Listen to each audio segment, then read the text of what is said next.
Y dice así: y de igual manera el Espíritu nos ayuda en nuestra debilidad, pues ¿qué hemos de pedir como conviene? No lo sabemos, pero el Espíritu mismo intercede por nosotros con gemidos indecibles. Más que el que escudriña los corazones, sabe cuál es la intención del Espíritu, porque conforme a la voluntad de Dios intercede por los santos.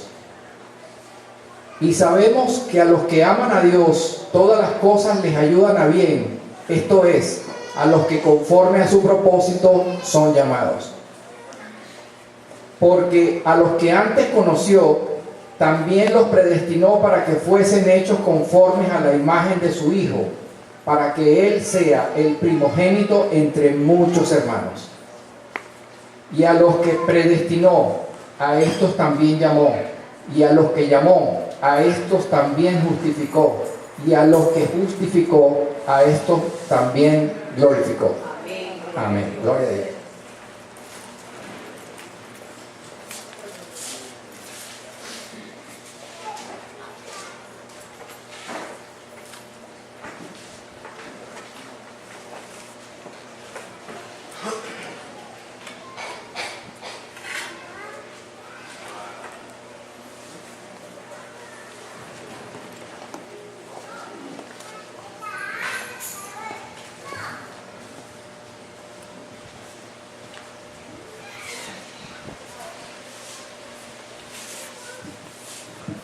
Buenos días, hermanos, que el Señor les bendiga. Buenas tardes ya.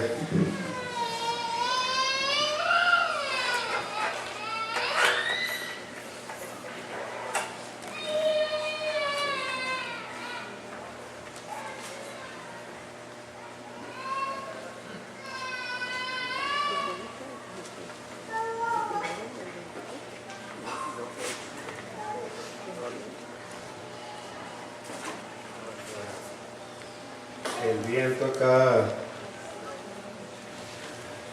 hace las cosas difíciles. Gracias. Vamos a orar.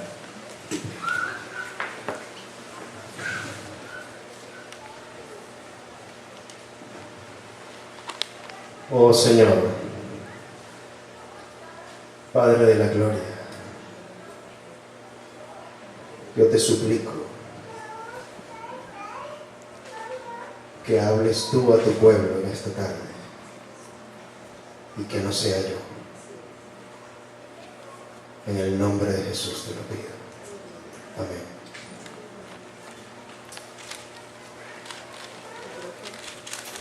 Bueno, vamos a continuar con el capítulo 8 de la epístola del apóstol Pablo a la iglesia en Roma, a los romanos. Es importante que, como les dije el domingo pasado, siempre es importante ver primero el bosque y después ver los árboles. O sea, ver el todo y no ver en los detalles, porque nos podemos perder en los detalles y perder de vista el todo. Entonces, el tema principal del capítulo 8 es importante que siempre tengamos presente que se trata acerca de la seguridad de la salvación.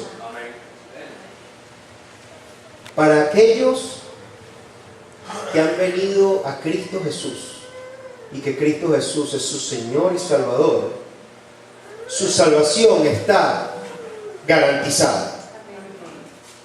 Y eso es lo que expone en toda su extensión el apóstol Pablo en el capítulo 8.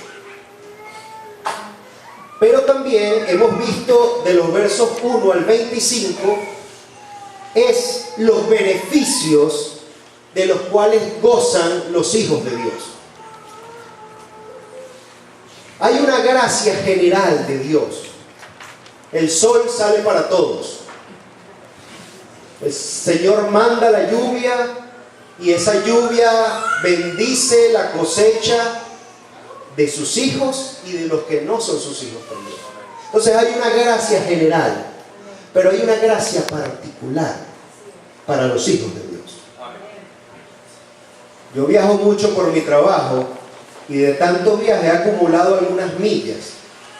Y esas millas me dieron un carnet de miembro elite.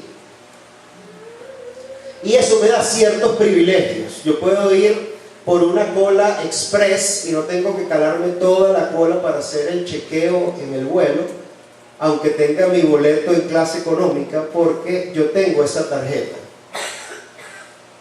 Y después puedo entrar a algo que es como una sala especial, con asientos más cómodos, etc.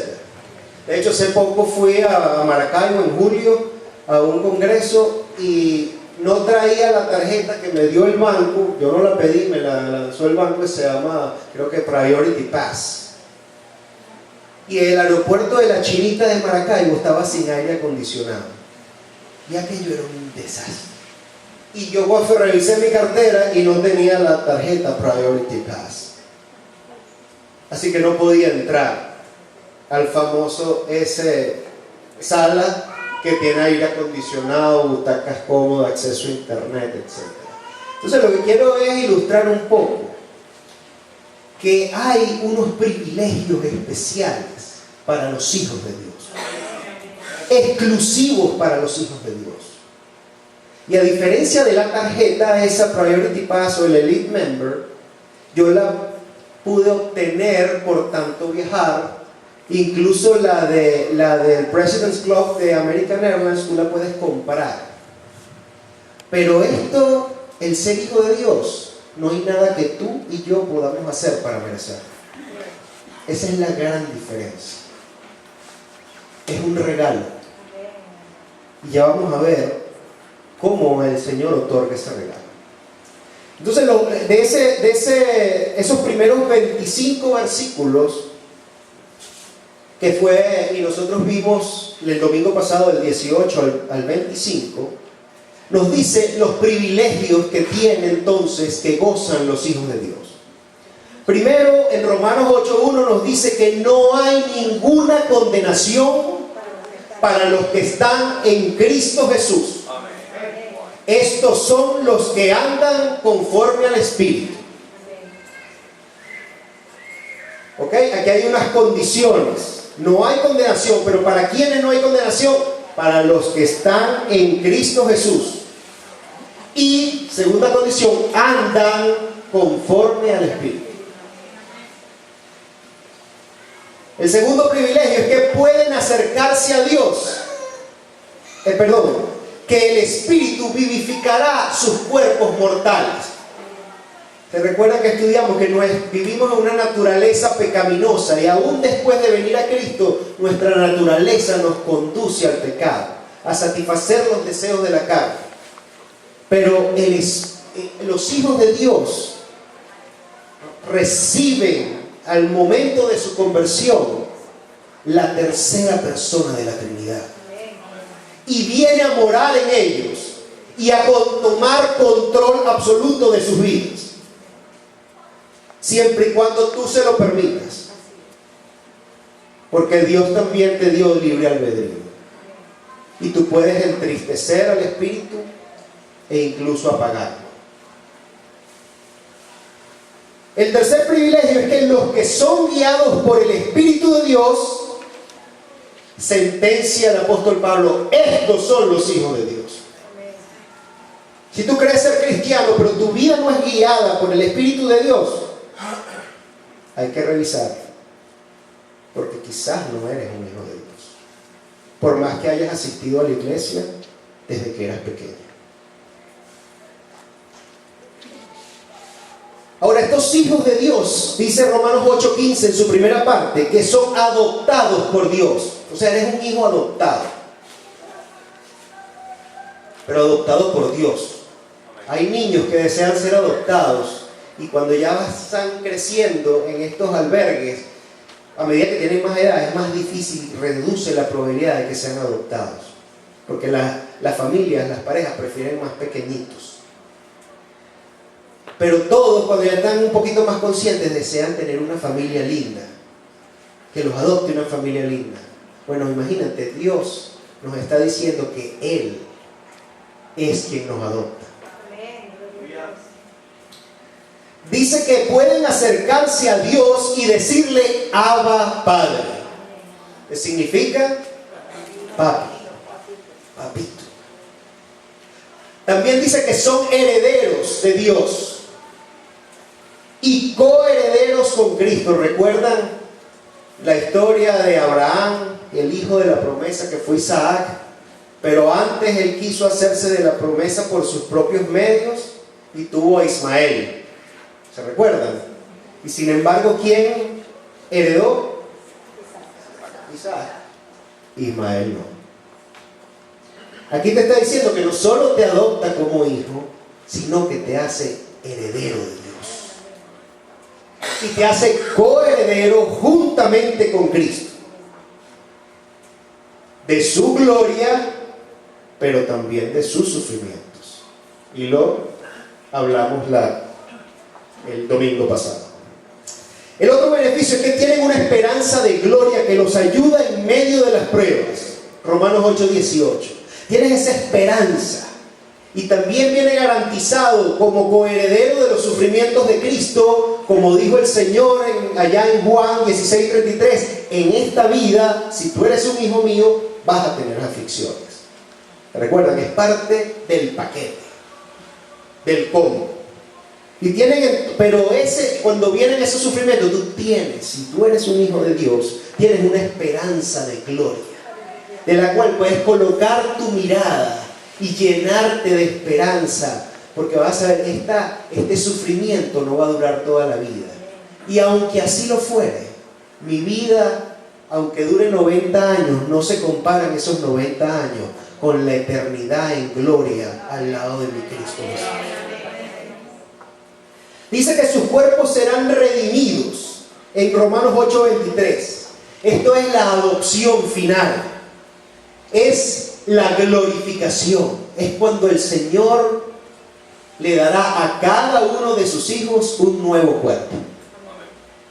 Este cuerpo se va deteriorando, se envejece, se enferma, pero ese cuerpo será glorioso. Será como el del Señor, porque lo veremos cara a cara tal cual como Él es.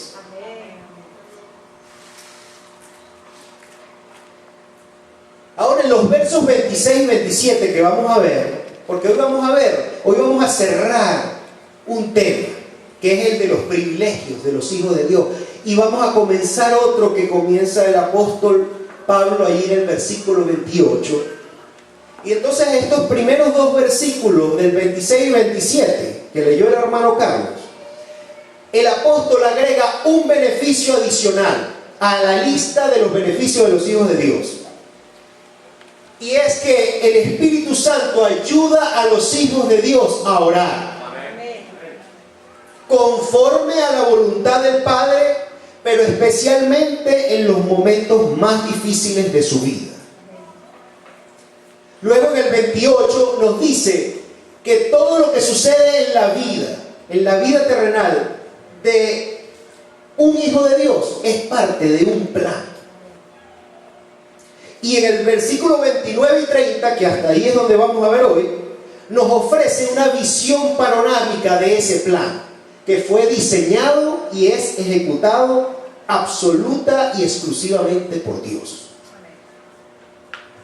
Por eso yo titulé este sermón El camino a la gloria. Porque todo el plan de Dios tiene un único objetivo, y es llevar a puerto seguro a cada uno de sus hijos a su santa presencia, a su presencia de gloria. A todos aquellos a quienes le pertenecen al Padre y al Hijo, porque el Padre le entregó al Hijo todos aquellos, y ni uno de ellos se perderá, dice la palabra. Es un largo y difícil viaje, pero el destino está garantizado, porque es Dios quien lo conduce y quien lo garantiza. Entonces vamos a comenzar con los primeros dos versículos: el Espíritu Santo y la oración. Entonces, el Espíritu Santo ayuda a los hijos de Dios a orar conforme a la voluntad del Padre. Fíjense que el texto comienza y de igual manera, allí en el versículo 26 del capítulo 8. Y de igual manera, esto es una conexión, no solamente es una conexión con la idea principal de todo el capítulo, que es la seguridad de la salvación, sino que conecta con el tema del sufrimiento que vimos el domingo pasado. De igual manera, ¿qué es lo que dice que de igual manera? El Espíritu Santo nos ayuda en nuestra debilidad. Entonces aquí vamos a deshojar esta margarita. Primero hay una palabra allí que nos ayuda en nuestra debilidad. Nosotros somos débiles por naturaleza. Nos enfermamos.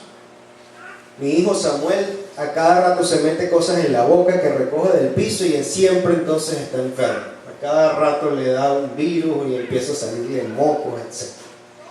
Es una realidad de que somos débiles, no solo en el aspecto físico, sino también en el aspecto de carácter y emocional. Hay unos más débiles que otros. Y eso es simplemente producto de nuestra naturaleza adámica. ¿Se recuerda que el apóstol Pablo habló de que el pecado entró por un solo hombre, Adán? Y ese gen del pecado que entró en Adán, de ahí en adelante todos los descendientes de Adán hemos sido contagiados por ese germen mortal. Después dice que las debilidades, es importante, las debilidades no son pecados en sí mismos. Sin embargo, las debilidades te pueden conducir a la tentación y la tentación te puede llevar a pecar. No es un pecado ser débil, pero una debilidad te puede llevar a pecar. Es importante aclarar esto. ¿Ok? Fíjense, recuerden cuando nuestro Señor Jesús fue al desierto y ayunó por 40 días y 40 noches. Satanás esperó el momento más débil de él. Y ahí fue que vino a tentar. Igualmente te pasa a ti y a mí. Satanás, que anda como león rugiente buscando a quien devorar, está pendiente de tu momento más débil. Y él conoce tus debilidades, ¿verdad? Y ahí es que te va a atacar. Entonces, por ejemplo, cuando tú estás cansado y llegas de un largo día de trabajo y estás agotado físicamente, bueno, es más probable ya que de pronto si tu esposo o tu esposo te contesta de una manera, o si tu hijo te dice algo, que tú estalles, porque estás débil. Y esa es una mezcla de debilidad física que se traduce en debilidad emocional. Y entonces la debilidad, de nuevo, no es un pecado en sí misma, pero te conduce a que de pronto tú tengas un arrebato de ira y le contestes mal a una persona y le digas algo, una ofensa, que después te arrepientes. Ahora, no solo somos débiles en el sentido físico, de nuevo también podemos ser débiles en el sentido espiritual. Pablo decía: consideren aquellos que son más débiles en la fe. Están pendientes de qué van a comer, si lo que comen agrada a Dios o si no agrada a Dios. Y hoy en día están pendientes que si la falda es larga, que si la falda es corta, que si el velo es blanco o si es color beige. Ahora, como dijimos el domingo pasado, todas las pruebas y las aflicciones están diseñadas por Dios como un traje hecho a la medida de cada uno de sus hijos. Él sabe cuál es la prueba que tú y yo necesitamos. Pero esas pruebas y esas aflicciones tienen un objetivo, y es fortalecer nuestro carácter y producir en nosotros una esperanza de gloria. Ahora, también es importante recordar, como dijimos el domingo pasado, es que las tribulaciones son más bien una prueba de que tú eres un hijo de Dios. Si tú eres, vamos a ponerlo de esta manera, si tú crees ser un hijo de Dios y tú nunca tienes pruebas y nunca has tenido pruebas, entonces más bien deberías de extrañarte y de preocuparte, porque está garantizado que los hijos de Dios tenemos pruebas. Ahí está la hermana Belkis con sus pruebas. Está mi hermano Ibsen, que lo volvieron a operar. El hermano Mago, oramos el domingo pasado para su operación. Resulta que se dañó el láser y no lo pudieron operar, y esta mañana amaneció con un dolor muy fuerte, así que al final del servicio vamos a orar por él. Entonces, los hijos de Dios tenemos pruebas. Ahora, es importante, y no lo mencioné el domingo pasado, pero es muy importante que no caigamos en la tentación y en el error muy común del creyente, que cuando viene la aflicción, tú piensas, ay, ¿será que Dios me abandonó? Y peor cuando tú oras para que el Señor te sane o te saque de la aflicción y no te saca. El Señor no me oye. Incluso pudieras llegar a dudar de tu salvación, porque nunca va a faltar Satanás que mande a alguien o él mismo te susurre al oído, ¿y dónde está tu Dios? Todo lo contrario, la prueba es una garantía fehaciente de que tú eres un hijo de Dios. Ahora, dice el texto en el versículo 26, pues, ¿qué hemos de pedir? Pues no sabemos qué orar como conviene. Acuérdense que esta epístola está dirigida del apóstol Pablo a los romanos, a la iglesia en Roma, o sea, una iglesia de creyentes en el Señor Jesucristo. Y todo creyente sabe orar. ¿Usted ha visto un cristiano que no sabe orar? Bueno, hay sus excepciones. Yo tengo uno en mi célula. Pero todo creyente sabe orar. Ahora, ¿qué es lo que quiere decir aquí el apóstol Pablo? Es que no sabe orar. No, todos los cristianos saben orar.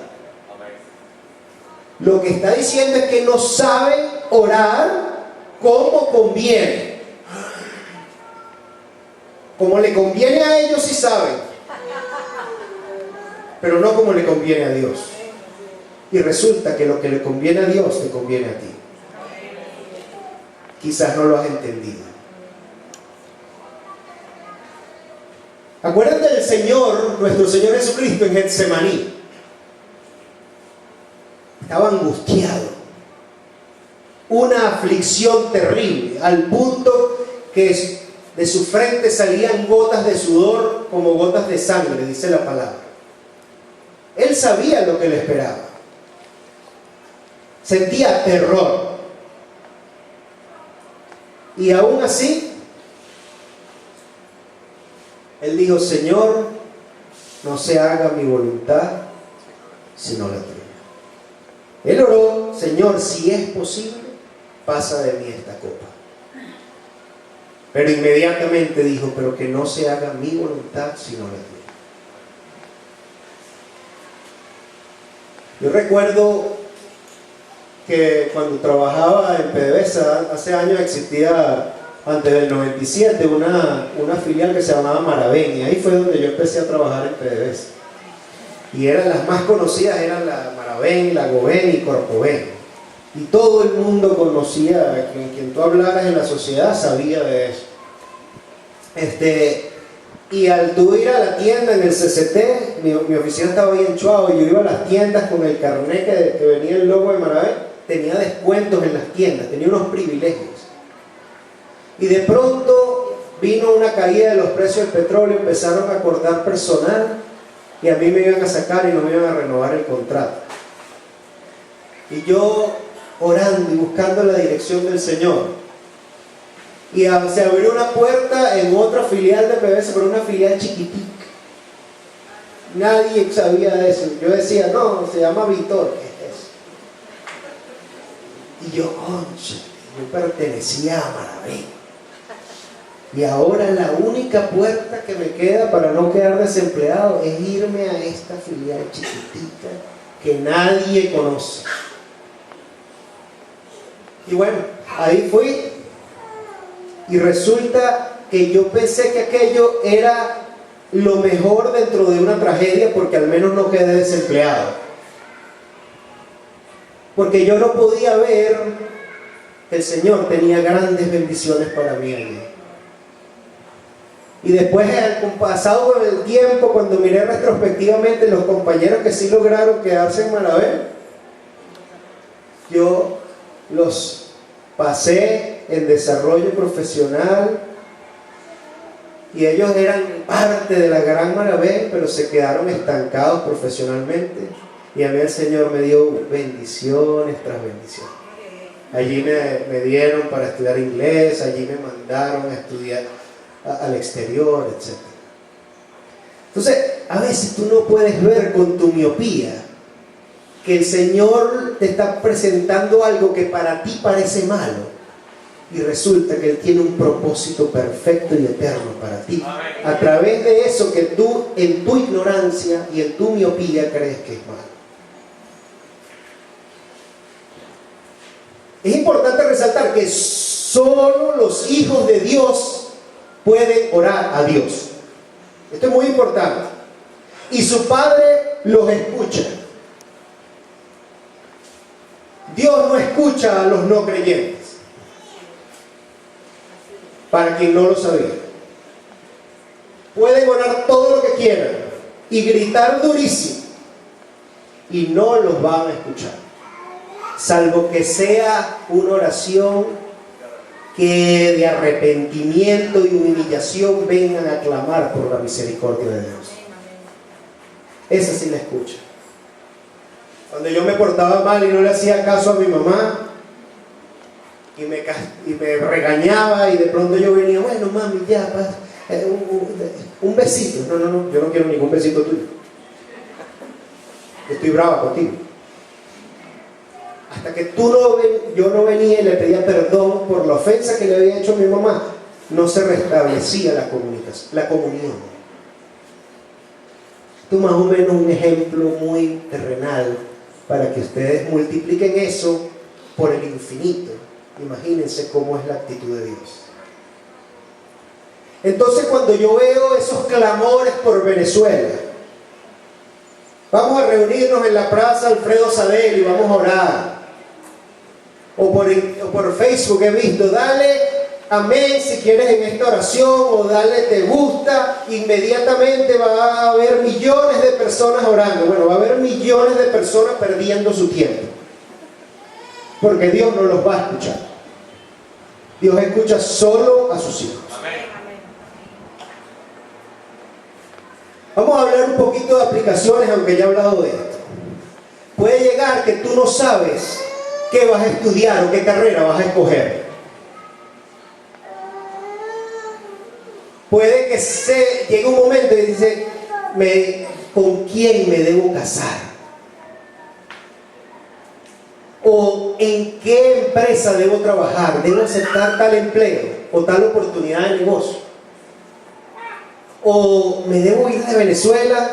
¿O me debo quedar? ¿Qué debo hacer?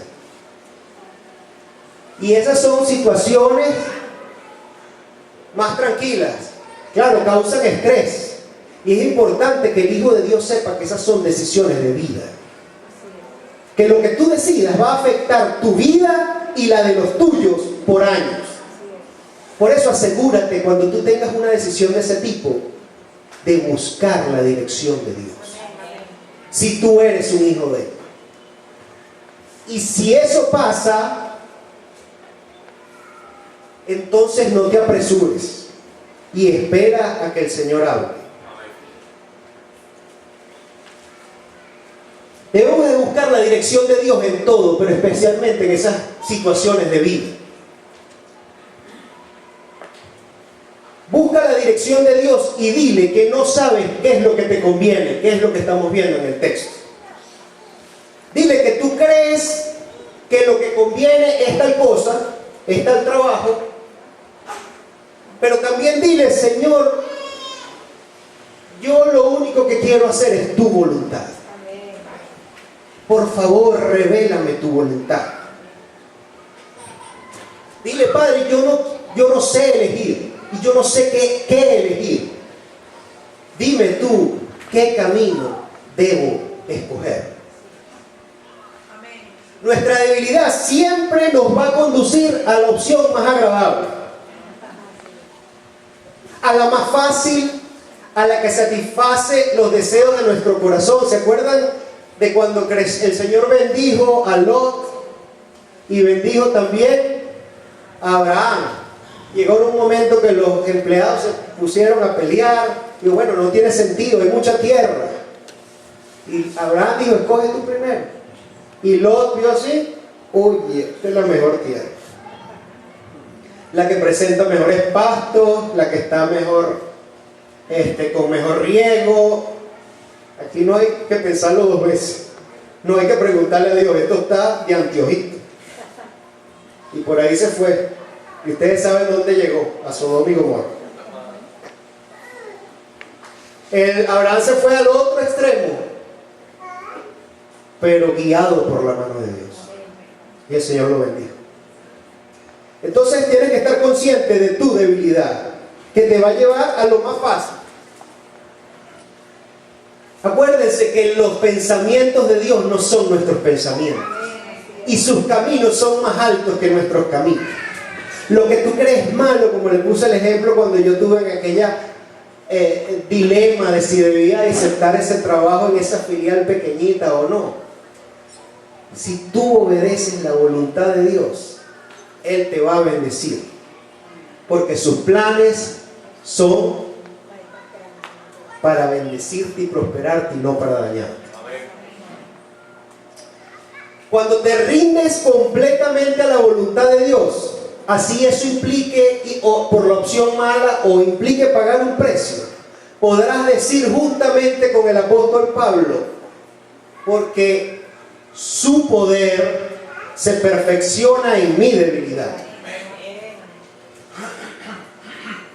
Entonces, algo muy importante para los hijos de Dios: no te creas muy inteligente, ni te apresures a tomar decisiones. Saúl estaba, el pueblo estaba bajo presión.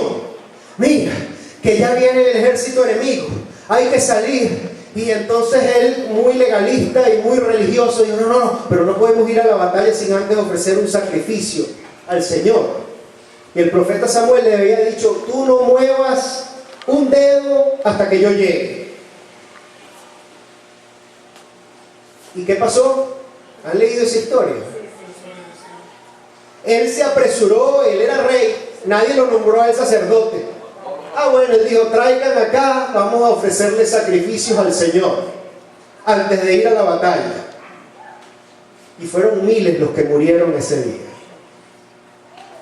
porque se apresuró, no esperó, y eso le costó el reino.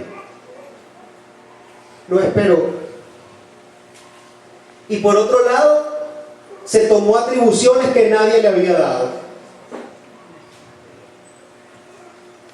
Cuando tú te apresures y te creas más inteligente que Dios, o creas que no hace falta consultarlo porque ya tú te sabes la respuesta, prepárate para las consecuencias.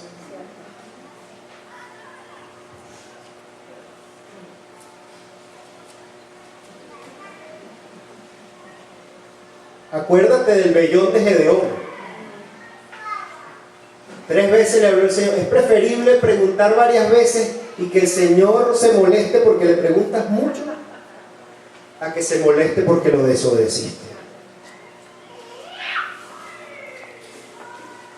Así me pasó, aunque crecí en la iglesia, yo quería ser militar. Y no hay nada que pensar, ni hay nada que preguntarle a Dios nomás. Le decía: yo sé que yo quiero ser militar. Él puso eso en mi corazón. Ustedes no han escuchado esa expresión. Esto es de Dios. Y entré, 2 años me enfermé, silla de ruedas, yeso en las 2 piernas. Y salí de ahí botado por baja médica. Ese no era mi plan. Y tú eras tan arrogante y orgulloso que nunca me preguntaste. Bueno, perdiste 2 años de tu vida. Pero para que tú sepas que yo soy tu papá y te amo, yo voy a usar esos 2 años y voy a sacar cosas de ahí buenas para seguir formando tu carácter, porque yo tengo un plan contigo. Y ni tú lo vas a estropear. Pero el mismo Espíritu, dice el versículo 26 al final, dice, y el 27, pero el mismo Espíritu intercede por los santos conforme a Dios. Fíjate que el Espíritu Santo intercede ¿por quién? Por los santos. No por todo el mundo, por los santos. ¿Ok? El Espíritu aquí ejerce la función de guía. Uno de los nombres es consejero admirable, ayudador. Él no va, a diferencia de cuando Satanás va a acusarte delante del Padre, enseguida sale nuestro Señor Jesucristo, que es nuestro abogado, y dice: sí, lo que tú estás diciendo, que ese es un sinvergüenza, es verdad, pero yo morí por él en la cruz. Quien habla es tu abogado defensor, pero en este caso el Espíritu Santo es tu abogado consejero. El que va a hablarle al Padre eres tú, pero Él te va a decir cómo debes dirigirte al Padre. Ustedes no han tenido una oportunidad en sus trabajos que de pronto tienen un jefe muy difícil y consiguen a alguien que le diga: mira, para hablarle al señor fulano es mejor que le hables así y así. Ni se te ocurra mencionarle esto y mucho menos esto. El Espíritu Santo es tu consejero y te dice cómo debes dirigirte al Dios Todopoderoso, Creador de los cielos y la tierra. Ahora, el Espíritu Santo conoce la voluntad de Dios porque son uno solo. Es un Dios en 3 personas. El Espíritu Santo nos da la fortaleza para orar conforme a la voluntad del Padre y en contra muchas veces de nuestra voluntad. Sobre todo cuando alguien se va a casar y dice: ay Señor, dame una esposa, un esposo, pero que sea fulana de tal, o que sea fulano.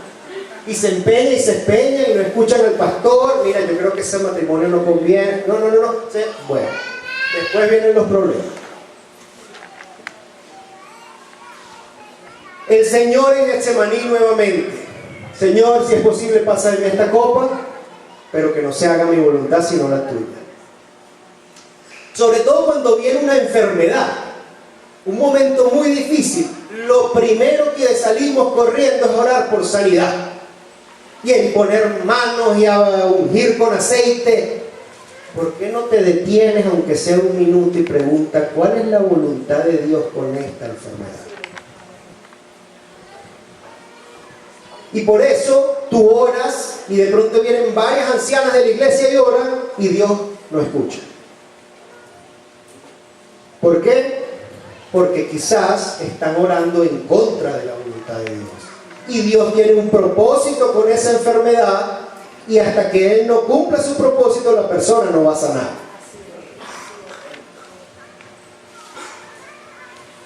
Cuando tenía la enfermedad de mi mamá, me pasó algo así. Yo enseguida: pero si es mi única madre, yo no me he casado, el Señor me la va a quitar, pensando en mí. Y el Señor es mi ayudador. Y hablé con un pastor y me dijo: quizás el Señor está llamando a tu mamá a la gloria. Y yo: eso no me gustó tanto. Y después otro pastor me dijo: como no sabemos cuál es la voluntad de Dios, lo que sí sabes es que para Dios no hay nada imposible. Y no hay cáncer que Él no pueda sanar. Pídele. ¿Te acuerdas del rey David? Con el primer hijo que tuvo imprudentemente con Betsabé. Oró y ayunó y desgarró, igualito el niño. Entonces no pierdes nada con orar. Con el tiempo descubrí que ambos pastores tenían razón y Dios me había hablado por ellos. porque el Señor sanó a mi mamá de ese cáncer, pero el Señor la estaba llamando para su gloria, solo que retrasó. Esta mañana leía temprano en la mañana en Primera de Reyes, cuando el rey Acab, ¿se acuerdan? Que era un malcriado y quería el viñedo de Nabot, etc. Y bueno, resulta que por lo que él hizo, el Señor dijo: mira, sabes que tú y tu familia van a ser todos exterminados y los perros van a lamer la sangre de ustedes. Pero enseguida yo me lo imagino así, un llorón. Se echó a llorar: Señor, perdóname, he ofendido, no sé qué. Y para que vean cómo es Dios, Dios dijo, le dijo el profeta Elías: ¿te viste cómo se humilló? Bueno, lo que va a suceder, pero no en su vida, sino le voy a quitar el reinado a sus hijos. O sea, el Señor retrasó su decisión, pero igual se cumple su propósito. Pero tuvo misericordia de él ante un acto de humillación. El Espíritu mismo intercede con gemidos indecibles, dice. Ahora, el Espíritu Santo es la tercera persona de la Trinidad. Es Dios mismo. Entonces Dios nos gime. Nosotros gemimos. ¿Ok? El gemir no es hacer ruido, porque pareciera que hay personas que interpretan esto, que se ponen a hablar como si fuera a ruir como un león. No. Es ante una situación muy difícil. Esa se llama la chiquitica. Tú lloras y desgarras tu corazón delante de tu Dios. Y tú le pides con sollozo y clamas: por favor, Padre, ayúdame. Eso me pasó el 31 de diciembre del 2005 con mi mamá.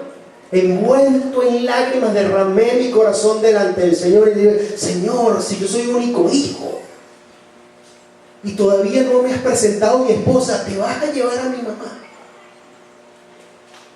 Y enseguida escuché la respuesta de Dios. Me dijo: sí, porque ella me pertenece a mí y no a ti. Se acabaron mis alimentos.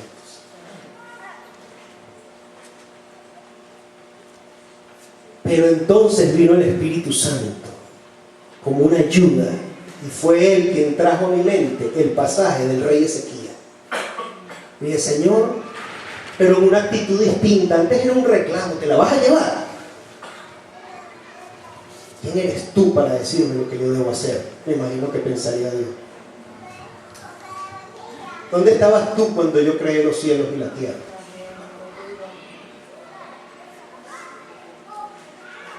Pero entonces vino el Espíritu Santo y me recordó al rey Ezequías. Yo dije: Señor, pero el rey Ezequías, tú le extendiste la vida 15 años. Si es posible, Señor, una actitud totalmente distinta. Ya no desde el desespero de lo que yo quiero. No, yo sé que ya no tengo derecho a pedirte nada. Pero si tú consideras que tú le puedes extender la vida a mi mamá, como lo hiciste con el rey Ezequías, yo te pido que se le extienda 6 años. Y enseguida le dije: pero que no sea mi voluntad, sino la tuya, porque ya entendí que es tuya y que no es mía. Más bien, gracias por todos estos años que me las has dado. Y enseguida vino otra vez la palabra y dijo: está bien. Y el Señor le extendió la vida 7 años y medio. Porque Él da más abundantemente de lo que sabemos pedir. Amén.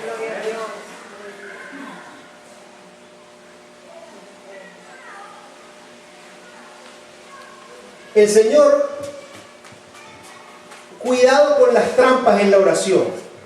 Hay una trampa que es: bueno, y si el Espíritu Santo y Dios Padre están en perfecta comunicación y saben uno el pensamiento del otro, y el Espíritu Santo es quien me guía a mí, entonces ¿para qué tengo que orar? ¿Cuál es el punto? ¿Verdad? Si ya el Espíritu Santo sabe lo que conviene, que hable Él. Primero es un mandamiento la oración. Segundo, nuestro Señor Jesús oraba, y si Él oraba, ¿tú crees que tú no lo necesitas? Porque el Padre le agrada escuchar a su Hijo. Cuando Samuel se levanta en la mañana, yo ya sé que Él quiere su tetero. Él no me lo tiene que pedir. Pero a mí me encanta cuando me dice, papá, tete. Me encanta, me deleito. Igual el Padre se deleita cuando tú vienes delante de su santa presencia. Porque también la oración mantiene nuestra comunión con Dios y con su Hijo. También cuidado con las declaraciones. Yo he visto orando, declaro sanidad. Y nunca le preguntaron al Espíritu Santo ni a Dios cuál es la voluntad. Pero ellos declaran. Es un acto inconsciente de arrogancia. ¿Ok? Cuidado, porque pudiera que el Señor tiene un plan con ese enfermo de nuevo y tú estás orando en contra de la voluntad del Señor. O cuando Dios va a sanar a alguien, el Espíritu Santo ordena a ese creyente. Hay veces que el Señor, el Espíritu Santo te guía. Estamos hablando, recuerden que los hijos de Dios son guiados por el Espíritu de Dios. Y el Espíritu Santo te puede dirigir, ora por esa persona. Y cuando te dirige a orar por esa persona, de una vez te dice cuál va a ser el resultado. Porque no te va a dejar en ridículo. Cuando te has frustrado y tú has orado y no ha sucedido lo que tú quieres, es quizás porque no te has detenido a buscar la voluntad de Dios. Y a todos nos ha pasado, a mí me ha pasado. Entonces, eso. Y no solo te vas a frustrar pensando que Dios no te escucha, sino que pudieras estar orando de forma totalmente contraria a su voluntad. Entonces, ojo, es preferible pasar por tonto o ignorante ante Dios y no por arrogante. ¿Se acuerdan? En Apocalipsis dice que uno de los 24 ancianos le dijo a Juan, ¿y quiénes son estos que están vestidos de blanco y que están delante del trono? Juan no salió, no, yo tengo PhD y teología y todo eso, y eso es esto y esto y esto. No, Juan dijo, Señor, tú lo sabes. Y quien le preguntó sabía la respuesta, pero estaba probando a Juan. Pero aquí lo vemos constantemente. Tú vas a una clase de escuela dominical. ¿Quién sabe tal cosa? Ah, yo creo, siempre viene la expresión yo creo. No se trata de lo que tú crees o yo crea. Es qué dice la verdad bíblica y qué dice la palabra de Dios. Como decía un jefe mío, hay unos que disparan desde la cintura. Es preferible pasar por tonto o ignorante delante de Dios que pasar por arrogante. Vamos camino a la gloria. El verso 28, el apóstol entonces concluye que todas las cosas que acontecen en la vida de Dios son parte de un plan. De ese plan de salvación, plan de glorificación. E introduce que estos, o sea, los que son llamados conforme a un propósito. ¿Cuál es el propósito? La glorificación. O sea, ir a la presencia del Señor. El verso 29, el apóstol hace como esas películas que en el medio de la película viajan como al principio de la vida del protagonista, ¿verdad? Y hace como una suerte de paréntesis. Viene explicando en el capítulo 1 que todos hemos pecado, que la ira de Dios se ha revelado contra toda impiedad e injusticia, que todos somos pecadores y que nadie tiene excusa, etcétera. Todo el repaso que vimos el domingo pasado, ¿verdad? Y estamos viendo detallitos, pero ahorita dice, bueno, ahora yo les voy a dar un paneo, una visión panorámica de este gran plan de salvación. Yo me recordé de una película de Tom Hanks que se llamaba Buscando al Soldado Ryan. Esa película comienza con un viejito con toda su familia, un abuelito que va al cementerio allá en Washington donde están todas esas lápidas blancas y va a visitar un soldado y va con toda su familia, una suerte como de rendirle honores a ese caído en batalla. Y resulta que después, los que vieron esa película se recordarán que era una familia, no recuerdo de qué estado de los Estados Unidos, que todos los hijos habían ido a la Segunda Guerra Mundial y solo quedaba uno. Entonces el alto mando decidió: vamos a mandar a ese soldado a su casa, porque esta familia, estos viejos, estos padres ya dieron suficiente por su patria. Y el tipo estaba por allá peleando, un soldado, nadie lo conocía, y el alto mando manda unas órdenes específicas y se levanta un pelotón liderado por Tom Hanks, que era un capitán del ejército, un marín, a buscar al soldado Ryan. Y resulta que lo encuentran y no sé qué, y el soldado no entendía: usted se viene conmigo. Y para llegar hasta donde estaba el soldado y después salir y llevarlo a salvo, aquello fue sangre y fuego. Y el soldado no entendía aquel despelote. Después, retrospectivamente, cuando el hombre ya es un abuelo, bueno, después se entera que es que alguien tomó una decisión en el alto mando de irlo a buscar en batalla y sacarlo y salvarlo. Y para eso enviaron al capitán Tom Hanks. Después él entendió: ¡wow! Casi todo un pelotón, y el capitán de este pelotón murió para salvarme a mí. Y la decisión vino del alto mando. La decisión de salvar a cada hijo de Dios viene del alto mando. ¡Aleluya! Y él envió no a un capitán del ejército, sino a su propio hijo, para salvar a cada uno de sus hijos de este desastre. Y eso, porque no es que lo sacaron en helicóptero. Él tuvo que caminar, el soldado Ryan, junto con el pelotón, y sangre y fuego, como dijo el hermano Carlos, para lograr salir de allí. Eso es lo que nos está diciendo este texto, que Dios tiene un plan, y ese plan fue concebido en el alto mando de los cielos, y te mandó a rescatar.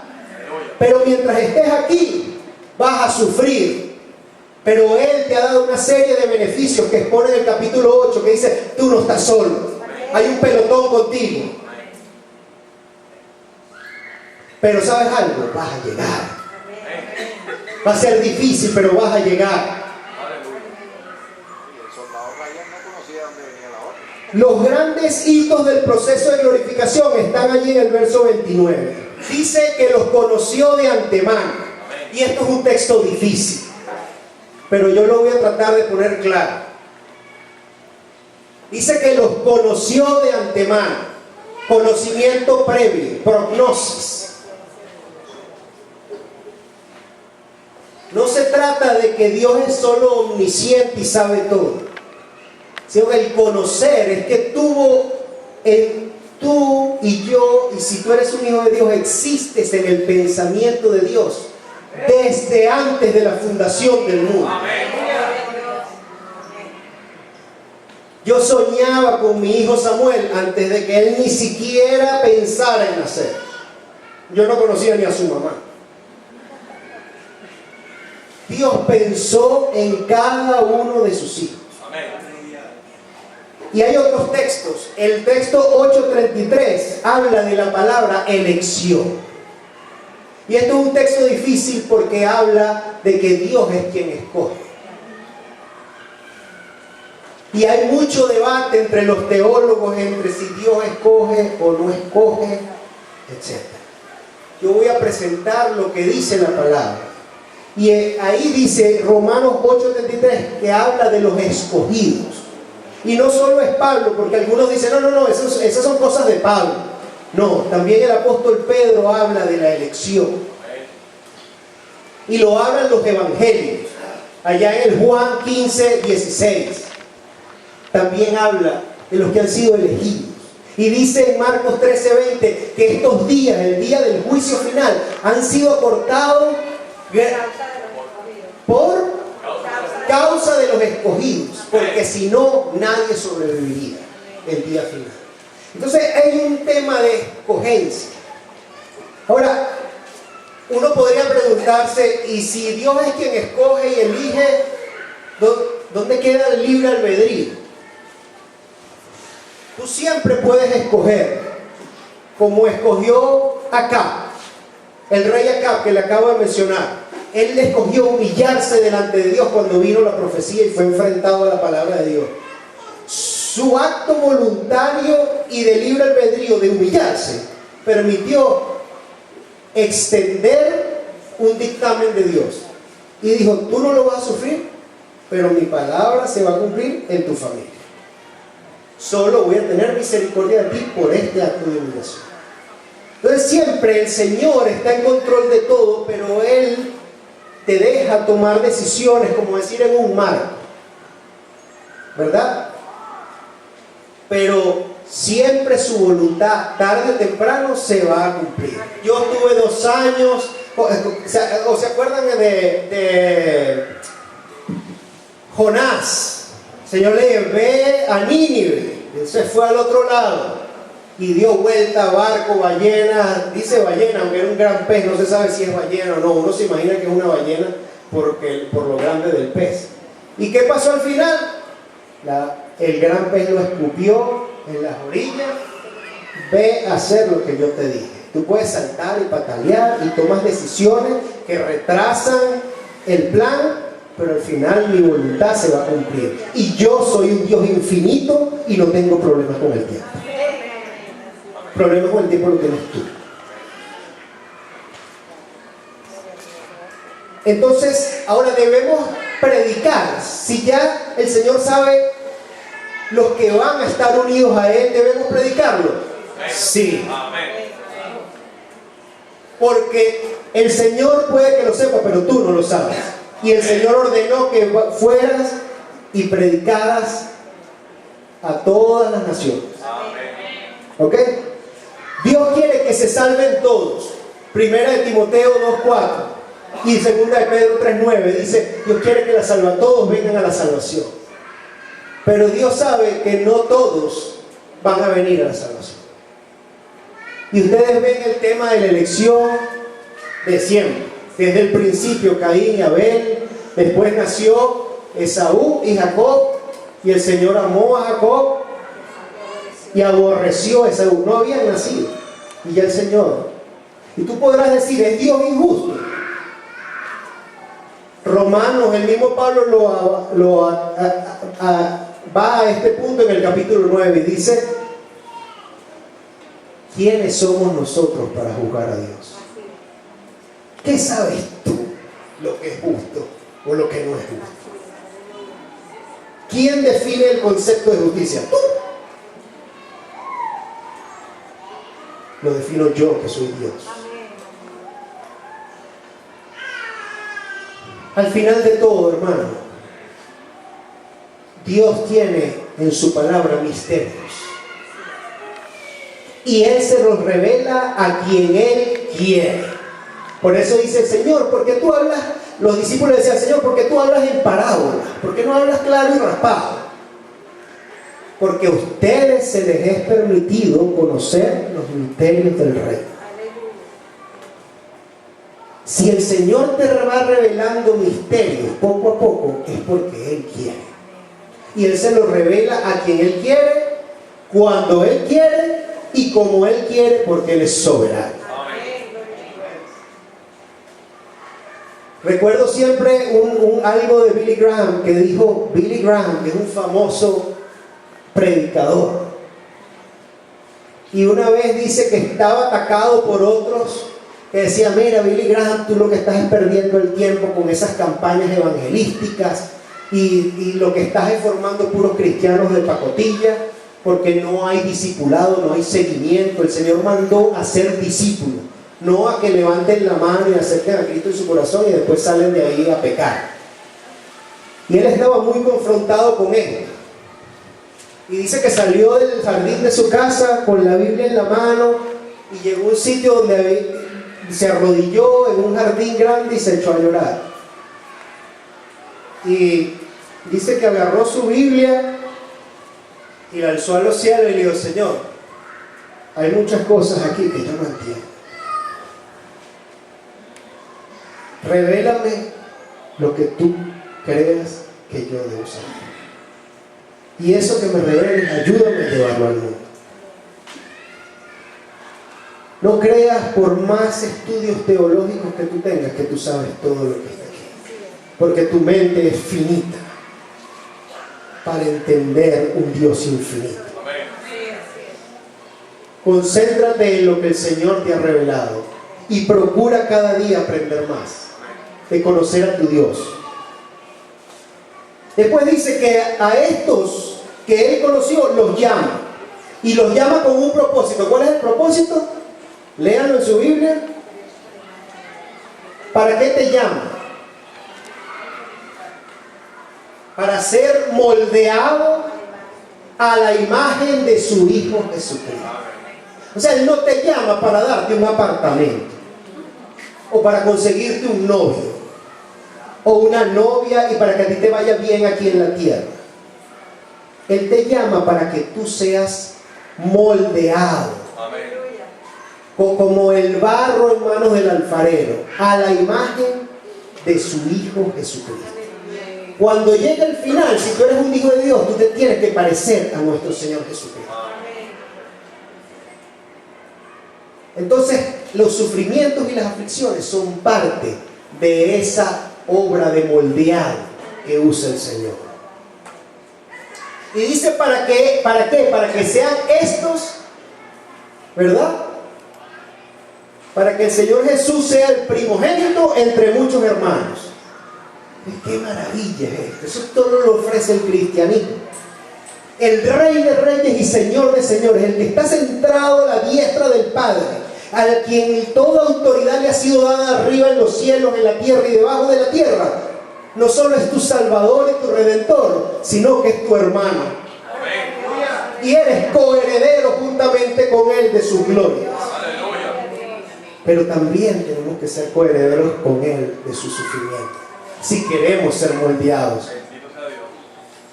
Puede pasar como en la parábola de la gran boda, que llegaron allá y uno no estaba vestido con los atuendos de boda, ¿se recuerdan? ¿Y qué hicieron con él? Si tú no te pareces al Cristo cuando llegues allá, no sabemos qué va a pasar. Los declara justos, o los justifica, y eso fue lo que vimos al principio de Romanos. Y a esos que declara justos, los glorifica. Ese es el fin. El fin no es solo la justificación, no es solo la santificación, es un proceso que está entre la justificación y la glorificación. En el medio está la justificación, entre otros, la santificación, perdón. Entonces, pero el fin último es la glorificación. Esos 4 pasos, fíjense que todos son ejecutados por Dios y diseñados por Dios.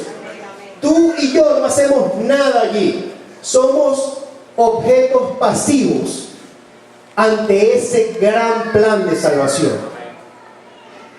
Entonces, al ser Dios quien ejecuta estos 4 pasos, podemos saber que este camino, este viaje, que algunos lo han llamado el peregrinado, durante esta vida, sabes que tú vas a llegar.